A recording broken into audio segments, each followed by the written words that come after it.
Duvvada Jagannatham story విషయానికొస్తే విజయవాడకు దగ్గరున్న సత్యనారాయణపురానికి చెందిన బ్రాహ్మణ యువకుడే దువ్వాడ జగన్నాథం. చిన్నప్పటి నుంచి సమాజంలో జరిగే అన్యాయాలను చూసి తట్టుకోలేకపోతుంటాడు. అంతేకాదు కళ్ళ ముందు అన్యాయం జరిగితే అస్సలు సహించడు. అటువంటి యువకుడు సమాజంలో జరిగే అన్యాయాలను ఏ రకంగా ఎదిరించాడన్నదే దువ్వాడ జగన్నాథం స్టోరీ.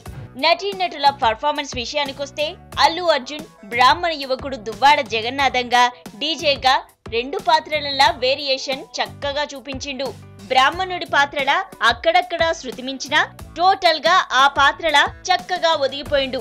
అంతేకాదు తనదైన ఫార్మేట్ లా పాటలు, డాన్స్లు, ఫైట్లు, సెంటిమెంట్ సీన్లలా మంచిగానే ఇరగదీసిండు. హీరోయిన్ పూజా హెగ్డే గ్లామర్ పరంగా మంచి మార్కులే కొట్టేసింది.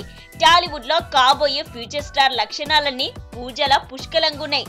ఇక డాన్స్లలా అల్లు అర్జున్ తో పోటీ పడ్డది.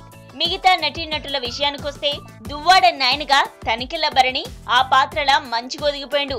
అటు సీనియర్ నటుల్లా చంద్రమోహన్, ఇతర నటీనటులు వాళ్ళ పాత్రలకు తగ్గట్టు నటించారు. ముఖ్యంగా రొయ్యల నాయుడుగా రావు రమేష్ ఆళ్ల నాయన రావు గోపాల్ రావును యాదికి తెప్పించిండు. ఇక రావు రమేష్ కొడుకుగా నటించిన సుబ్బరాజు, కమెడియన్ గా నటించిన వెన్నెల కిషోర్ ఉన్నంతలా మంచిగా నడిపించారు. టెక్నీషియన్స్ విషయానికొస్తే డైరెక్టర్ హరీష్ శంకర్ ఒక సాదాసీదా కథను కమర్షియల్ యాంగిల్ ఏ రకంగా చూపెట్టొచ్చో డీజే మూవీతో ప్రూవ్ చేసిండు. ఆల్రెడీ ఉమ్మడి రాష్ట్రంలో జరిగిన అగ్రిగోల్డ్ కుంభకోణాన్ని బేస్ చేసుకుని దానికి దువ్వాడ జగన్నాథంకి లింక్ చేసిన తీరు మాస్ ను ఆకట్టుకునే విధంగా తెరకెక్కించిండు. డీజే ఫస్ట్ హాఫ్ లో ఉన్నంత జోరు సెకండ్ హాఫ్ లో లేదు. మరోవైపు అయాంక బోస్ అందించిన ఫోటోగ్రఫీ చాలా స్టైలిష్ ఉంది. దేవిశ్రీ ప్రసాద్ అందించిన మ్యూజిక్ జబర్దస్తుగుంది. అటు దిల్ రాజు నిర్మాణ విలువలు బాగున్నాయి. మొత్తానికి కామెడీ ప్లస్ యాక్షన్ కోరుకునే ఆడియన్స్ కు మాత్రం దువ్వాడ జగన్నాథం ఫుల్ మిల్స్ అనే చెప్పాలి. మొత్తంగా డీజే బాక్సాఫీస్ దగ్గర పైసా వసూల్ మూవ్ అనే చెప్పాలి.